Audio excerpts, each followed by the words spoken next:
mentioned, is Palantir the next Facebook? Reason being is because there was actually this article that actually wrote, they used this particular headline. I would say that the reason being because Palantir is also a data mining company. So they are able to extract a lot of data. So I'm sure we know that the controversy with Facebook is that Facebook is there to mine all your data and then sell our data to to other marketers and things like that. So they kind of relate these two together. But of course, later on when I actually share with you how this company works, it's a total different business model from Facebook. They are totally, they are not related to Facebook, or the business model is no way relevant to Facebook in any case. All right, and I think we are going to get started right now. So once again, okay, welcome everybody to today's Buy or Buy series. So if this is the first time you have seen us on the Buy or Buy, or this is the first time you have seen me, so just to do a quick introduction, hi, my name is Bowen and I'm the co-founder of Ultimate Investing. So for our Buy or Buy series, okay, what we're going to do is we want to dissect this particular company, Palantir, and we want to share with you in a very simple and easy to understand format, so that anybody can understand this particular company, have a good understanding, okay, based on this 30 minutes to 40 minutes sharing. And of course, last but not least, okay, at the end of this particular video, that is where usually, okay, I will have whether this is a buy company, a BUY, or a BYE company. So I will make a choice, okay, whether do I want to buy or do I say goodbye to this particular company. So that will be towards the end. Okay, so make sure if you want to know my answer, please watch all the way to the end. So of course, the first slide that I have, as usual, is always the disclaimer.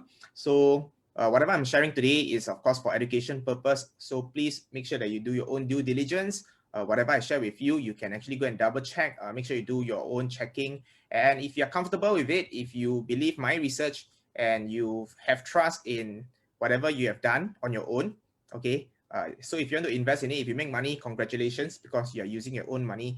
And of course, if you lose money, probably you might want to explore why you also lose money. All right, so this is going to be the format that I'll be running through for this particular company. So first of all, I'll run through the background and then I'll touch a little bit about the industry that it is in. I'll talk about the growth story, whether this company can continue to grow and why it is able to grow moving forward. Then I'll compare with some of the peers in the market, some of the competitor. And of course, we will also touch on the risk as well as the opportunity that you can have for this particular company. And last but not least, we are going to look at some of the financial numbers, okay, the figures itself. And of course, the last one is whether this is going to be a buy BUY or this is going to be a buy BYE company. So let's start off by sharing about the background of this particular company. Okay, very simple, one paragraph. Okay, so Palantir is basically they are a software company, okay, that specifies in big data analytics. So in terms of big data, this is something that is relatively new, okay, relatively new. So we all know that, right, with digital transformation, or rather I would say that with the internet, okay, nowadays we get so much data. Okay, we get so much data. Like for example, Facebook, they are every day extracting data. And what happened is that why Facebook is so powerful, because they can actually use your data, turn it into meaningful information. And for Facebook, they actually sell it to marketers. So that is how they make money, right? So of course, with internet, everybody can collect data. Like right now, if you have a blog post, you have a website, you have anything, you can collect relatively a lot of data. But later on, you understand that why this company is so powerful is because it can help the company, okay, or your company, extract all the data that you have, okay, turn it into meaningful information, okay. But what is important is that, okay, for most companies, what they want is to reduce costs, okay, or rather to make the company more efficient so that they can increase the profit. So this is a company that addresses some of the key problems that big companies have, okay, to improve their efficiency and of course to make sure that they can make more money or even spend less. So I would say that this company fulfill 3 key functions over here. Number 1, they allow companies to have this thing called data integration. So we all know in your company, okay, or any big company, information comes from everywhere.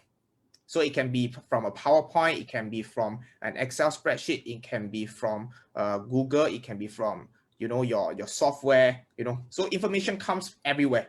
But what happened is that because it comes from everywhere, there are many times whereby the data cannot connect to each other or they cannot talk to each other. Okay, unless you already have a software that kinds of integrate everything, but what happened is that there are many cases whereby some information they can't really connect because it is not being programmed to interact with each other. So that is where this company Palantir, they actually have a certain software that allows all the data sets to connect to each other, or rather to be able to connect with each other. So they pull data from different data sets. And what happened is that just by having all this data put together, it is not powerful enough. What they do is they actually help you to manage it, okay, and turn it into meaningful information. And then they actually put it, okay, and they give it access, right, to the person that require this particular information. So for example, if we talk about a car manufacturing plant, okay, you can be, for example, you can just be a service engineer. Okay, so as a service engineer, you probably have to key in certain information about what you are doing, right? So what happened is that this particular software, they are also able to tell you what are some of the areas that you can improve. Because what happened is that whatever data you have actually keyed in, it goes to a centralized system that help you to analyze, and they actually gives you meaningful feedback. And again, because if let's say you're a service engineer, you will only gain access to whatever you are supposed to know. If let's say you're a sales staff, so as a sales staff, they will get access to all the data sets that sales staff is required to know. And of course, if you are the management, you are the executive level, then you will have access to a lot more information. So they are able to pull the information together, turn it into meaningful data and meaningful information, or rather management. And what happened next is that they also have this kind of predictive analysis, or what we call AI and machine learning, okay, built into this particular system. So they are able to analyze the data and actually gives you a certain framework, okay, that actually helps you to improve the efficiency of the whole business, right? So pretty much this fulfills what the software does, okay, in a very simple nutshell. But later on, I will share a little bit more on that as well. So right now, I just want to touch on, okay, and of course, why this company is relatively famous, right? Partly is also because of the key founder as well as the management of Palantir. So this company is actually managed by 4 guys, okay, but the other 2 guys not so famous, so I never put them in. But these 2 guys is more important. So Alexander Karp is the CEO as well as the co-founder of Palantir, right? So right now he's the one that is managing this particular company. If you go to YouTube, you type Palantir, you will see that he's always the face. He's the person that will share with you about the company. He's basically involved in the daily operations and the running and everything about the company right now. So it's by this guy called Alexander Karp. And of course, Peter Thiel. Peter Thiel is the relatively more well-known and famous co-founder. Okay, so he used to run as the CEO, okay, prior to 2005, if I never remember wrongly, okay, quite some time ago, he used to be the one that is running this particular company, but right now he's considered like a chairman of the company. So why Peter Thiel is so famous? Okay, it's because he used to co-found this company called PayPal. Okay, if you have heard of this company called PayPal, can you type PP into the comments below? Just type in PP if you have heard of this company before, PayPal. Right. So of course, we know that subsequently PayPal was actually sold off to eBay. Okay, and he actually got a lot of money from that. So some quick background about this particular gentleman. Okay, he's rich. Okay, he's worth 5.3 billion. So why is he so rich, right? It's because he co-founded PayPal in 1999. He served as the CEO, and then after he sold it to eBay, he got 1.5 billion. Right. So this is the first pot of gold that he actually made. But subsequently, right, okay, Peter Thiel is also one of the first investor in Facebook, right? When nobody trusts Mark Zuckerberg, okay, this guy trusted Mark Zuckerberg. He invested 500,000 and subsequently put in another 12.7 million and another 27 million. So maybe about 40 million total, okay? But what happened, okay, his $40 million actually ended up to become about $1 billion. So you can see at the bottom, when Facebook actually got listed, he sold part of the share, and when the share price went up even more, he sold off even more. So at first he collected 640 million, and subsequently he sold for another 400 million. So $40 million on Facebook turned into $1 billion, right? So you can see he already have 2.5 billion. So the other 2 over billion actually comes from this company Palantir. Right, so basically this company Palantir is also known as the crisis savior. Okay, and of course when I talk about a crisis, I'm talking about the crisis that we are facing right now, which is COVID-19. So what happened is that, right, a lot of companies needs help transforming due to COVID-19, and a lot of companies are not doing well. Okay, so can you actually type in what is the industry that is the most highly impacted because of COVID-19? What industry? Can you just type into the comments below? Right, and basically this particular industry that is badly affected, right, they actually need to look for saving because need to cut costs, need to find ways to cut costs, right? So for example, okay, by the time you all have already typed in, so the aerospace agency, basically the airlines, okay, is actually one of those that has suffered the most due to COVID-19, okay? And what happened is that, right, they are also one of the key customers right now, okay, for Palantir, right? Because why? Like I said, during desperate times, they need to find ways to actually save money, okay? So again, Palantir is able to actually help them. So like I said, this is what we call a crisis savior. Later, I'm going to give you more examples. And actually, they are doing extremely well because of the COVID, because they are helping these kind of companies to actually cut costs. Right, so this is actually something that I extracted from Palantir website. Okay, basically, COVID-19 forced institutions to transform quickly in order to survive. And what Palantir does is basically we are helping those customers to do more with less. So their products, okay, not only help businesses cut costs, and like I said, to do more with less. So some of the examples that I'm going to share with you is, for example, energy super major.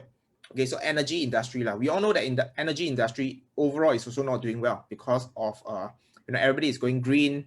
So oil and gas industry overall is not doing well. So what happened is that they use Palantir software, and as a result of it, they actually save $57 million. All right, and because of the way they optimize the whole business, they are able to make money, okay, up to even 1 billion. So like I said, very, very powerful software because they actually solve, one of the most required needs for all this company.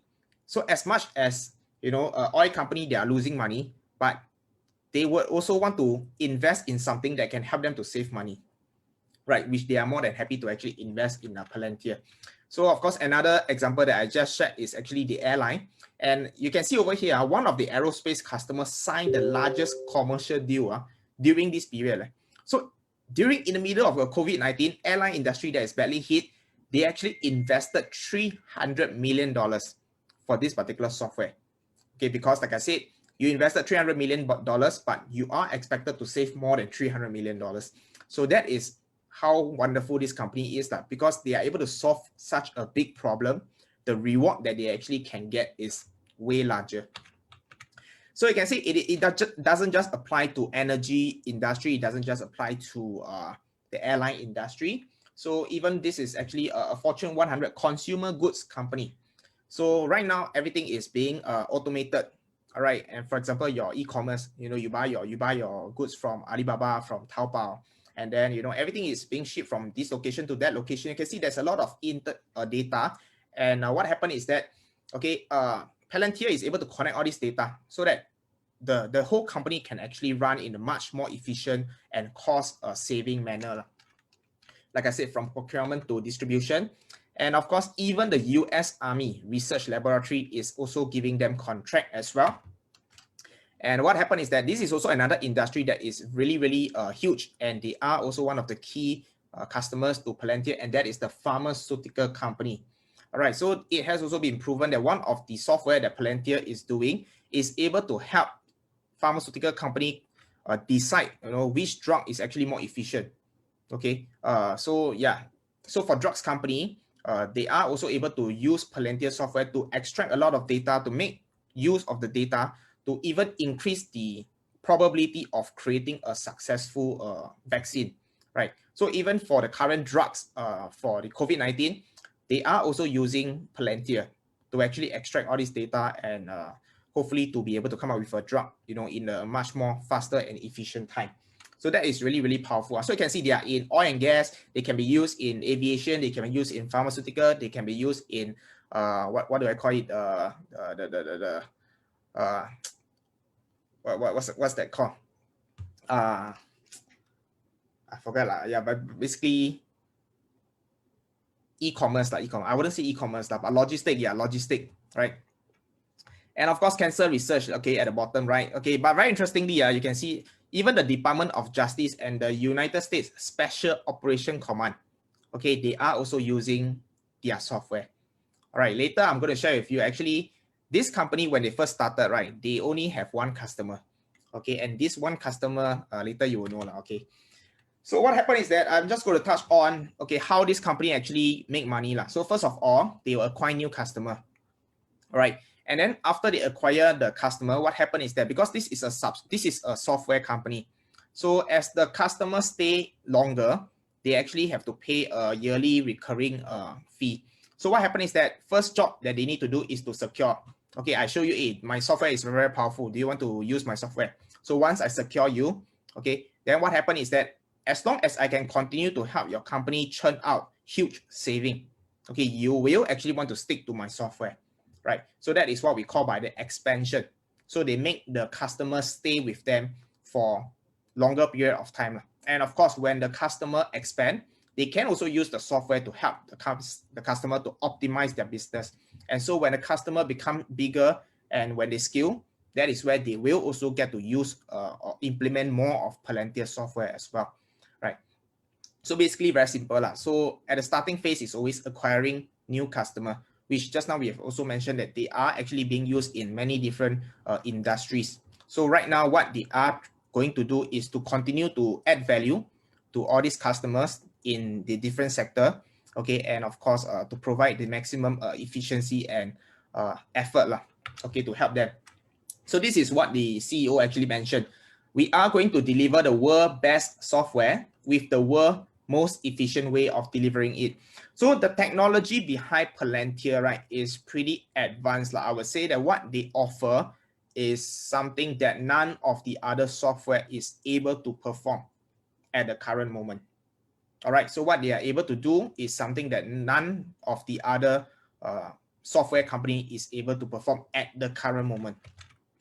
So that will also be the key competitive advantage of Palantir, right? So just now we all mentioned that the first thing that Palantir do is basically to draw association between separate data set. And what happened is that, right, okay, because of the technology, right, they actually have what we call a cutting edge data processing algorithm. So they are able to actually scan through all this data in a very, very fast pace. And not only that, they are able to make sense, okay, of the data. I think that is the difficult part, okay, making sense and putting it to the right people that actually uses that particular data. That is something that they are really, really good at. And of course, like I said, okay, with all this data set and all these things, the final result is always, are they able to help the company save money, or are they able to help the company make more money, right? So we can see that actually this company actually does that. Okay, they actually does help the company cut costs and also increase the profits. And that is what makes them so powerful. So that is where you can see that, right, they are actually a software business that has a very, very high profit margin. So you can see this is their price list, but this is a little bit outdated based on 2015. All right, so if let's say you are a company that has 50 users, all right, you can see that the implementation cost is about $1.5 million. Right, so out of these four, right, can you just type in which particular portion is the most expensive one? Which portion is the most expensive one? The first one is actually the server. Okay, the second one is actually the maintenance and the software update, then the training, and of course, last but not least, is actually the engineer, the deployed engineer. Right. So from now, you can actually see that the deployed engineer is actually one of the most expensive costs. Right. So what happened is that, right, what Palantir do is they are a little bit like, they act a little bit like consultant, okay, in a certain sense, okay, because this engineer, they actually have to customize certain information to make sense for that particular company. So what happens is that this engineer will basically be tagged to the customers throughout, okay, maybe a 1-year contract or maybe a 2-year contract. They will be there throughout, okay, and they will be the one that optimize and even customize it. I would say there's a lot of customization that is required, okay, so that the company can actually use the software.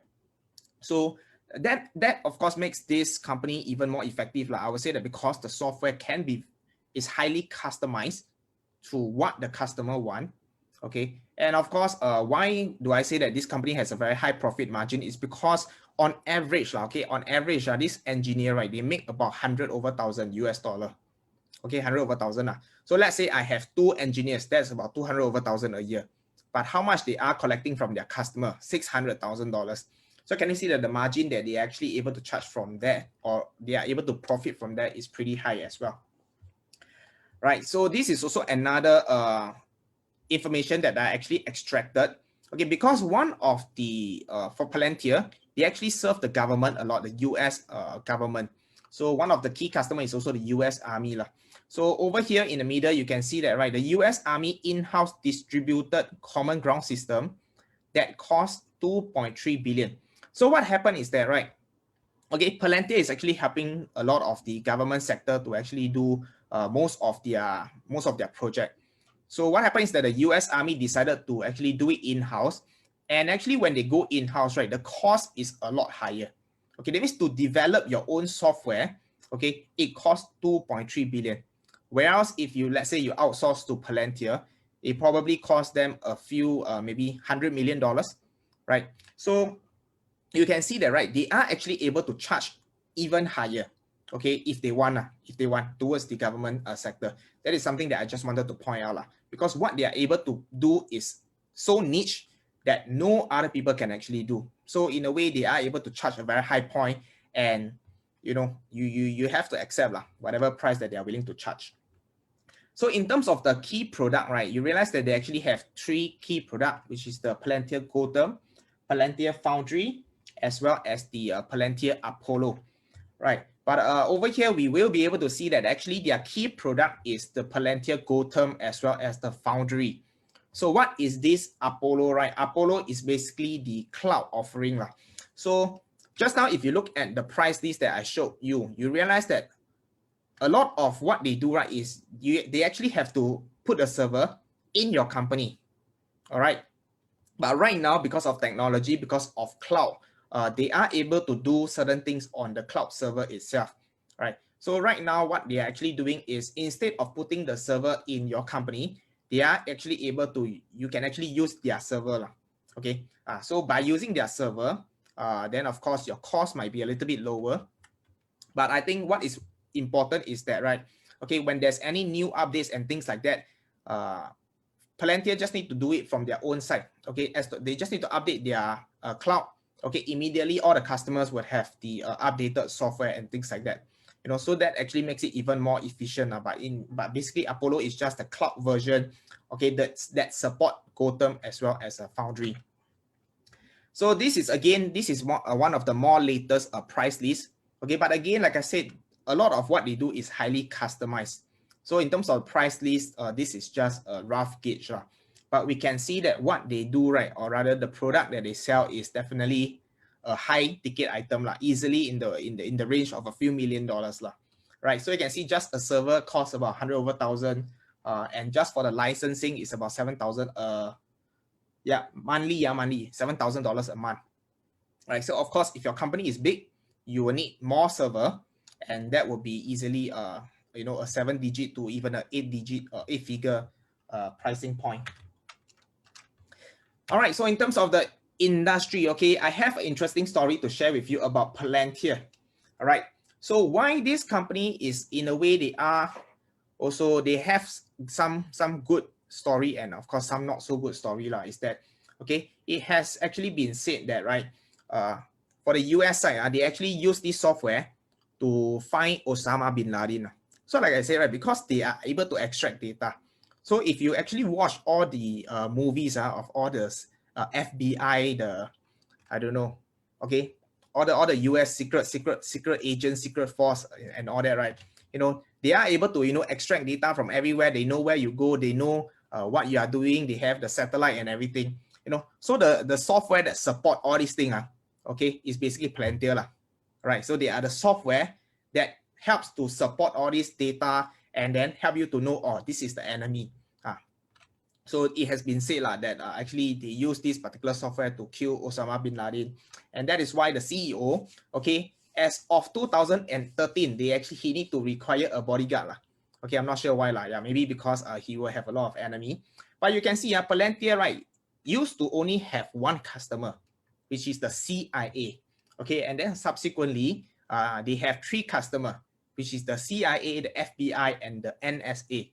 So all these are the secret government agency of the US, right? So they started with CIA, then expand to 3, which is CIA, FBI, and NSA, and then subsequently, you can see that, right? Even more of the private agency or the government agency like the DHS, CDC, Marine Corps, Air Force, Special Operation, all these government-related agencies started to use Palantir software as well. So actually, in 2015, when this was actually leaked, right, most of the customer that they are serving is the government agency or government-related customers, okay, and they actually deal with a lot of highly confidential and all the, very, very secretive action. Whatever the US government is doing, basically Palantir is the software behind all these things. So in terms of the total addressable market, okay, so they actually started off, like I said, they serve the government agencies. But what happened is that right now, why are they actually going listed? In fact, this company has been in the market for since 2005 or 2006. So they have actually been in the market for quite some time, and they're actually doing relatively well. So a lot of people is wondering how come they are suddenly going for IPO. Right. So one of the key reasons that the CEO, or rather based on analyst speculation, is that because they want to address the commercial market. Okay, they want to address the commercial market. So by listing on the the IPO, it helps to gain a lot of awareness. All these analysts will start writing about this particular company, and that is where more people will actually get to know what this company does and things like that. Because what they do in the past is a little bit secretive. A lot of people don't even know what they do. Right, so by actually being listed, a lot of information is actually being shared more openly. So this is what the company actually mentioned. Okay, the total addressable market for this company is 119 billion across both the commercial and the government sector. So of course, the government sector is still relatively slightly larger at $63 billion, and the commercial sector is at $56 billion. Right now, this company is only doing $1 billion. Okay, so which means that based on the total addressable of 119 billion, they still have quite a long runway to go. Okay, and that is of course something that the investors are excited about. Okay, right now we are at $1 billion, but this market is so big, $119 billion. So that is why we want to look at the growth. Okay, how fast is this company growing and how they can actually grow. So just now we also mentioned about the commercial area. So commercial area, they are actually using this particular, it's actually still this thing called the Gotham and the other one. Okay, but they actually have a nicer name to call it. It's called the Skywise. So the Skywise is basically using their software, okay, to support the airline industry, okay, or the aviation industry. So in short, right, okay, what Skywise actually does is to improve reliability, okay, decrease cost, and to support safety. So like I said, this company focus a lot on cost, reduce cost, and improve efficiency. All right. So of course, in terms of the supply chain and everything, okay, they make sure that everything runs more efficiently and of course more optimized. Okay, more optimized. So when everything is optimized, everything is running smoothly, they are able to bring costs down. So that is the whole why this company is so powerful. So this is what Tony Fernandez actually mentioned. Okay, we want to become a technology airline and we are thrilled by what we see. So Skywise will enable us to reach new insight into the operation of our aircraft, optimize our maintenance, engineering, and flight options decision making, and reduce our costs. Right. So we all know that right now aviation industry is not doing well, but yet, okay, they are actually requiring the service of Palantir. In fact, they need Palantir more than Palantir need them to a certain extent. All right, so maybe we just pause here for a little moment. Okay, I just want to make sure that you guys are actually still here, because this company is definitely not the easiest company to understand now. Okay, as compared to Apple, as compared to some of the other, like, for example, I talk about Disney, easy lah. We all have watched Mickey Mouse before. But I talk about Palantir. Okay, yeah. In fact, while doing this slide, my head a little bit headache. So if you're still here, if you're still following me, can you just type in 133? Okay, if you're still here and if you're still following me so far, just type in 133, right? And then we'll just take a short break, and then let me just continue. All right. So in terms of the growth of this particular company, okay, we can actually see based on, we compare the Q3 2019 versus the latest Q3 2020. Just by the revenue growth, right, it actually grows by 52%, which is pretty awesome. Okay, which is pretty awesome. I'll say a double-digit growth is amazing. But of course, this company, like I said, this is not a new company. They have already been operational as a private company for quite a number of years already, right? So with a company that's already more than 10 years in the market, to still have a 52% year-on-year revenue growth, I would say is pretty amazing. Okay, and what is really wonderful about this particular company is that based on Q3 2019, this company was losing money. So even though they have customers and they have government project and things like that, but because they actually invest a lot in the in the technology, in all this infrastructure, right? So they are actually still losing money. But actually, based on the latest quarter, which is Q3 2020, they are currently making a profit. And you can see that their profit actually is pretty significant, $73 million, right? So from a loss of $92 million last year, Q3, this year, they actually turn it into a profit of $73 million. Right, so let's look at the peer comparison. Okay, so actually if you get in Google, the competitor of Palantir, you realize that different people will give you different answer. Okay, yeah, very interestingly, different people will actually give you different answers. So this is one of the answer that I actually extracted from Google from Google. But after you actually go in and actually deep a little bit deeper, right? Okay, I actually key in this thing called the data preparation. So that is where I just want to show you, right, why this company is so unique is that a lot of their competitor, their software, right, what their software is good at is basically just pull data together. Right, so there are a lot of software in the market that is what we call data preparation. They help you to pull data from here, put it together. Okay, but what other company is not able to do as well, okay, is actually to manage it. Or some company they also have the pull data plus management of the information. All right, but then again, some they have step 1, step 2. But I would say that none of the company in the market can fulfill the step 3. Or the step 1, step 2, step 3, which is the analyzing of the data. Okay, analyzing of the data. So why Palantir is so powerful and why the FBI and all the NSA, they actually uses their software is because they are able to pull data, they are able to manage it, okay, turn it into useful information, and they are able to analyze the data, right? So yeah, if you watch all the very cool I don't know, those drama whereby all they need to do is key in your name, key in your image, and then they can spot you. They know where you are. All the spy thing. So basically, this is what they do. Okay, they actually get all the data from all the all the cameras and things like that. They do facial recognition, and then they look at certain patterns as well. So I think patterns is also something that the software must be smart enough to actually look at certain pattern. Okay, so for example, I think one of the key users, right, is there was a time whereby, right, a company actually uses this particular software to know whether the staff are they planning to leave the particular company. Okay, so what happened is that, right, they actually are able to track all your emails, they track all your message, they track maybe whatever website you go, and from there, right, they are able to know whether this employee, right, is he planning to leave the company or is he trying to do anything funny, right? So that is how powerful it is. So they not only put the data, they can actually look at anomalies. Okay, if you are doing things that is not normal, okay, they will be able to track and they will be able to turn it into useful information. All right, so now we move on to the next one, which is the risk of this company. So very importantly, I think we all need to understand this particular risk, this company risk, because this is a relatively new IPO.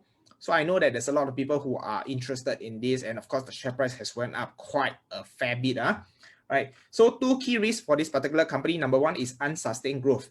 Okay, whether does this company can continue to grow or not. A lot of investors are excited. Okay, because why? This company used to only serve majority of the government agency, but right now they are expanding it into the commercial market, and we can also see just now that they are really good at what they are doing in terms of the commercial. They are able to apply to the pharmaceutical, they are able to apply to the aviation, they are able to apply it to the supply chain. So there are many areas, and rather there's a lot of commercial customers that require their software, right? So investors are actually excited about that. But what happened is that later on, I will also touch on, competitors can also come into this particular area, right? So can they actually sustain this growth? Can they sustain this lead against the other competitor? That is something that, one of the risks that I'll be worried about. And of course, the second one is the customer concentration. So let me just share with you. So this is actually just happened recently. You can see December 2nd. So in fact, yesterday night, okay, this company's share price dropped quite a fair bit. Okay, you can see from the chart itself, yesterday the share price dropped 12%. So what causes the drop is because of the title at the top. Basically, the bank, Morgan Stanley, they actually downgraded this particular company. So they said something about this particular company. Okay, and of course, because of the news, the price dropped. So what happened is that, right, we also need to understand, okay, what exactly did Morgan Stanley actually wrote? Okay, they actually said that this company, Palantir, is trading at a significant premium compared to its peers.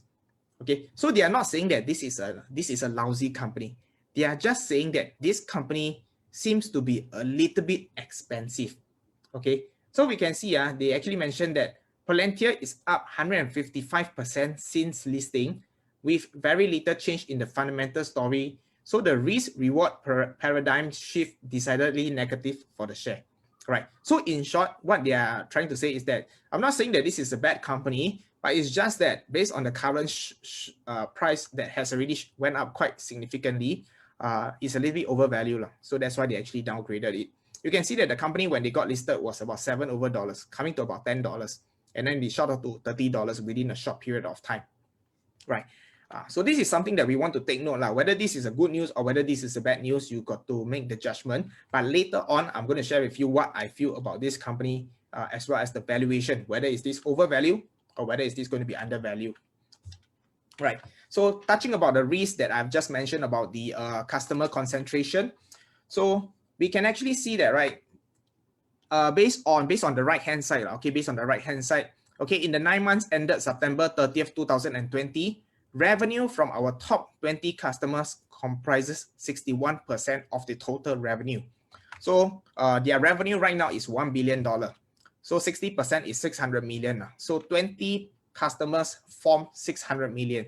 Okay, so like I said, you can do the math. So basically every account size is quite big.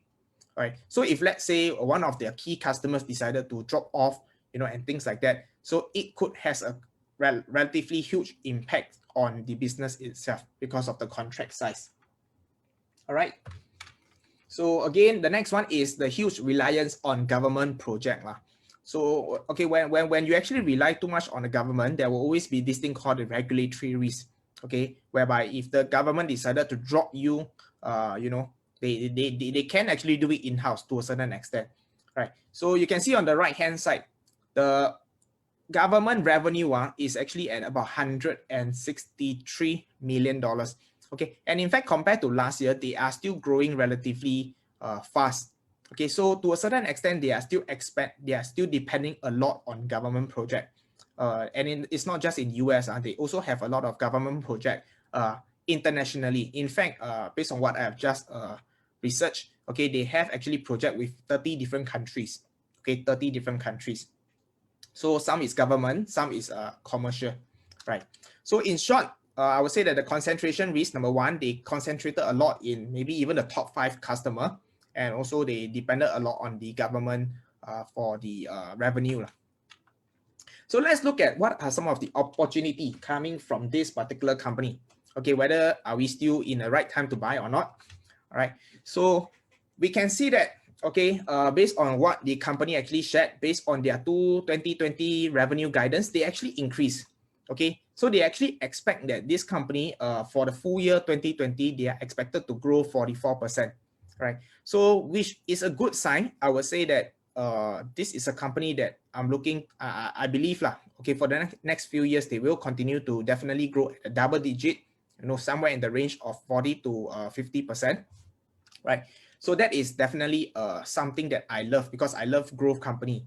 And for a company to grow at 40-50%, I would say is pretty amazing.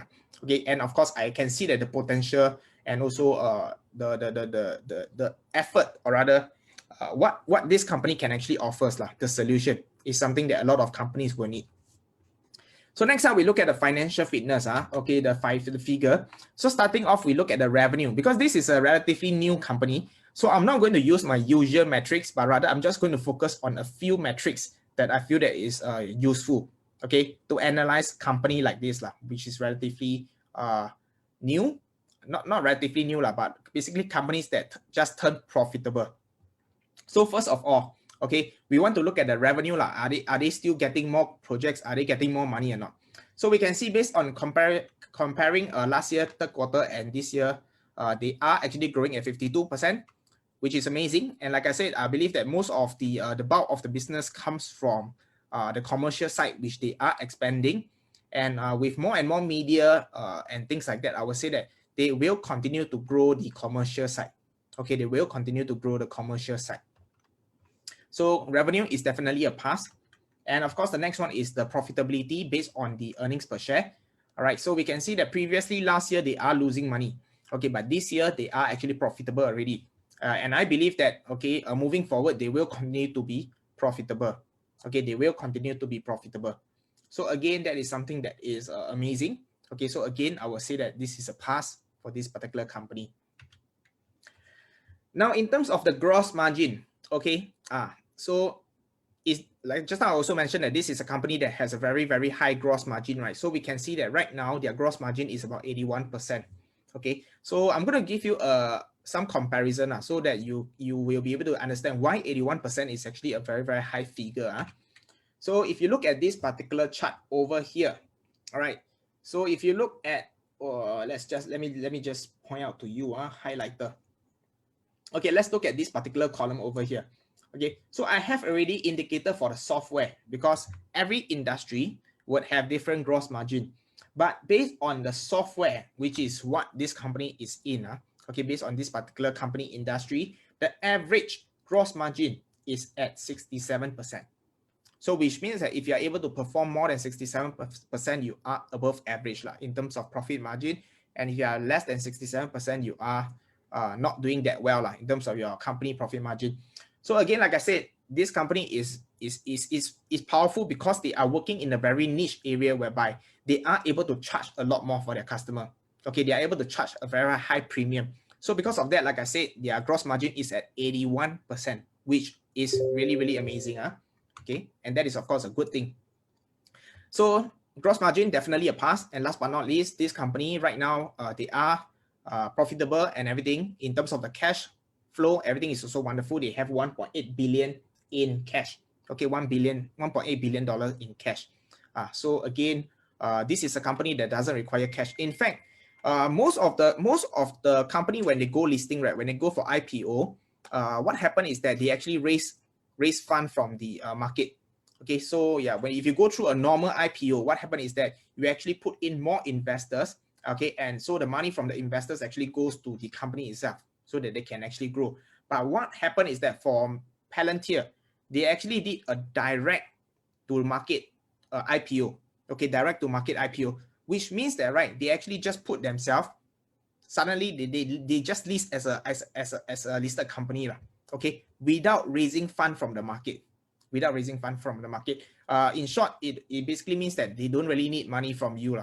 Okay, they don't really need money from investor. They got more than enough cash, right? Which again has been proven here lah. They are pretty healthy in terms of cash flow. So cash, no problem. So what is important? I think everybody is looking at this. Okay, valuation, because yeah, it's not cheap lah. It's definitely not cheap. So what happened is that, right, like I said, valuation method, there's a lot of ways to evaluate whether this is expensive or cheap. Okay, so what I'm going to do is, for me, I'm going to use Salesforce as a benchmark, because Salesforce is also in the software industry, and like I said, it's like a it's a good representative lah of how people are actually looking at the software industry as a whole. So we can see, right, for Salesforce, the median price to sale is 8. Okay, if you look at the right hand side, okay, from 2008 all the way to 2020, this is Salesforce. Okay, this is not Palantir. Okay, this is Salesforce. You can see that the stock price has been going higher and higher, right? So what happened is that, right, how does the share price goes up? Let me explain a little bit over here. So this is what we want. We want a stock price that goes up like this, right? So how does a share price goes up? Basically, you can see that first of all, the revenue must go up. Okay, so as a company revenue goes up, the revenue multiplied by the price to sales ratio will give you the share price, right? So for example, I give you a scenario where you can see over here, right, the price to sales ratio is around 7. Okay, it has been hovering around 7. Okay, but why is it that the share price has been going up? It's because this company, the revenue is increasing. Okay, the revenue is increasing. So which means that if, let's say, today Palantir, right, okay, is able to maintain the price to sale at X, at an X figure, okay, if let's say they are able to maintain their price to sales at a particular number, okay, but every single year they are able to increase the sales by 30%. So that will basically means that year on year, the share price is going to increase 30% by 30%. Okay, which is amazing. Okay, which is amazing. All right, and that is provided that the price to sales remains the same. So if let's say the sales went up and the price to sale number also, the multiplier also went up, then of course the good thing is the share price will go up a lot. So that's exactly what is happening to Palantir right now. So if you look at Palantir, okay, it is currently traded at a price to sales of 38. Okay, price to sales of 38. Okay, so in short, just by looking at this, people can say that, wow, it's very, very expensive, because Salesforce is also a software company, but it is only trading at a multiplier of 8 times the sales. Okay, that means the current share price is 8 times of the sales. All right, but right now for Palantir, it is trading at a 38 times, okay, the sales, which makes it relatively expensive. So maybe can you share with me, based on what you've seen for this, right? Do you think this is expensive or cheap? Do you think right now Palantir is expensive or cheap or fair value?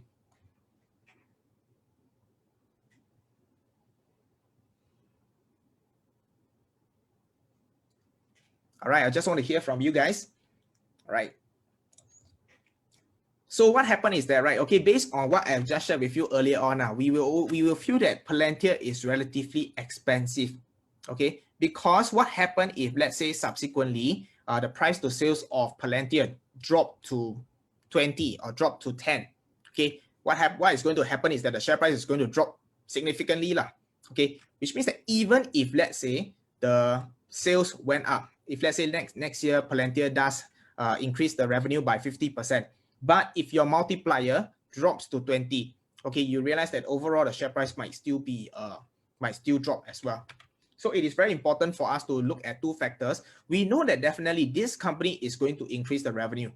Okay, in fact, based on the company forecast, they already say that this year they are going to grow by 40 over %, right? And of course, I believe that for the next few years, they will still grow at double digit. But what we are not too sure is how the market actually view this.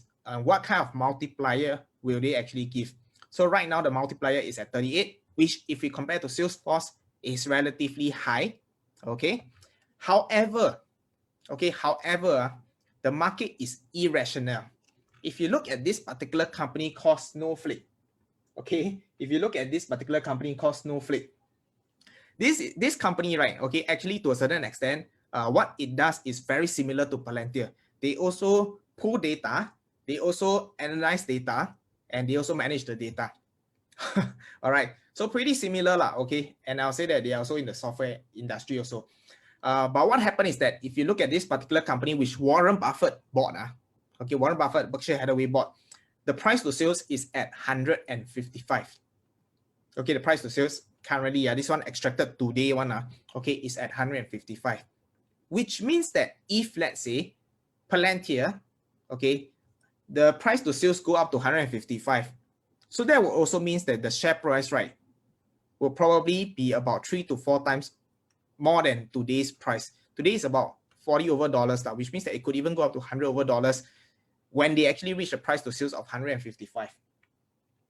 So if you look at that, then you feel like, wow, Palantir seems a little bit cheap, 38 only, but Snowflake, similar industry, but only 150, but has a price to sales of 155.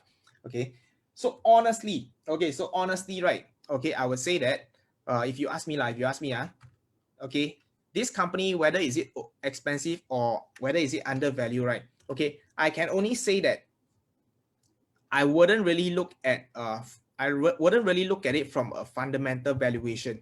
Okay, but I believe that this is a company that over the next few years they will definitely continue to do well, and I believe that a lot of companies will be able to take advantage of the technology or the software that Palantir does. And as of now, they don't really have any key competitor, which also is something that they will be they are in a good leadership position right now. All right. But whether or not the share price will continue to go up or the share price will actually drop, like I said, is very subjective. Okay, it really depends on how bullish the market is, and also depends on how the analysts write. So if today you have, the 5 largest banks in the US saying that Palantir is undervalued and you should buy right now. So what is going to happen is that the share price of Palantir can easily go up to a price to sales of maybe 70, 80, or even 100. But if let's say, for example, just now Morgan Stanley decided to say something bad, they say, hey, I think this company is overvalued. And what is going to happen is that immediately the share price is going to react by going downwards, right? So I would say that for this particular company, it is at the current moment still pretty much speculative, okay? Because like I said, fundamentally, I know it is good, but it is in a range whereby expensive can become more expensive, but at the same time, expensive can also drop to become fair value, right? So what I'm going to do, in fact, for this particular company, again, is pretty much to the same company that I would say, if you want to invest in this particular company, okay, for the short term, right, I would definitely use technical analysis to decide my entry, okay? I believe that this is a company that I don't mind investing in, but when do I actually go in and when do I actually get out? I will have to depend on TA, which is to look at the chart, okay, to decide whether do I want to jump in or do I want to get out of the market. I will not actually look at fundamental. I will not look at valuation, because based on valuation, I wouldn't go in. Based on valuation, I wouldn't go in. All right. So I'm going to talk about a conclusion. Okay. What are some of the good points about this company and the bad points of this company? Right. So the first good point is that this company, Palantir, they actually provide answer, okay, to a lot of problems that both the government and the commercial customers are facing. So I love company that actually solve problems, especially big major problems, okay, that they actually need to solve, especially right now. And the second good point about this particular company is that it has a very, very strong government business that they have already secured, okay, and right now they are expanding into the commercial market, right? So again, like I said, they are able to capture more and more market share. That will be something that they are able to perform. So I would say that these are the 2 key benefits of this particular company.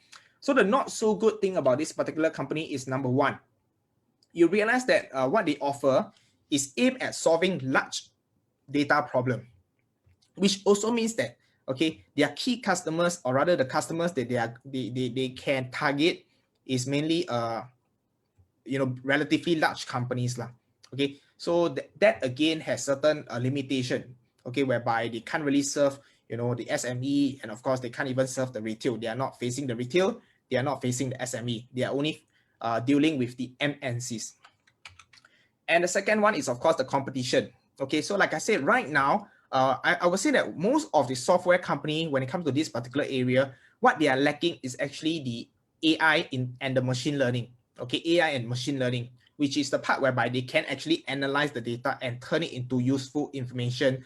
That part is something that most of the company is not as advanced as Palantir, right? But I would say that this is something that a lot of company is spending a lot on and researching on. So in a couple of years, okay, we do expect to have more competition that has a much stronger, fighting power with Palantir. And when that happens, okay, they might even take some of the market share of the government sector from Palantir as well.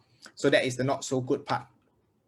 So when it comes to the decision whether to buy or not to buy, okay, so I would say that today, like I said, my position is that if you don't mind holding long term, okay, if you don't mind holding long term, I feel that this is a company that, like I said, if you want, you can hold a share, okay, but make sure that you are willing to hold it for more than, even I would say maybe easily more than 10 years lah.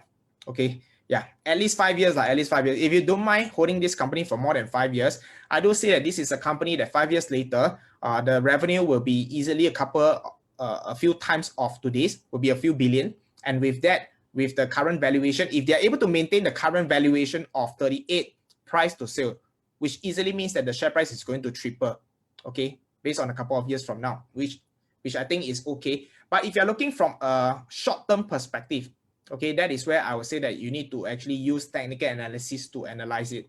All right. And based on today's market, I wouldn't encourage you all to jump in right now. Okay, I wouldn't encourage you to jump in right now. Reason being is, like I said yesterday, one of the bank has just released a not so good thing about this. So, you could have a second bank that comes in and say not so good thing about this. And what happens is that the share price can continue to fall. But if, let's say, this company, the price to sales does drop to somewhere in the range of 15, okay, I would say that it's probably a much better price to enter if it does drop to a price to sales of about 15.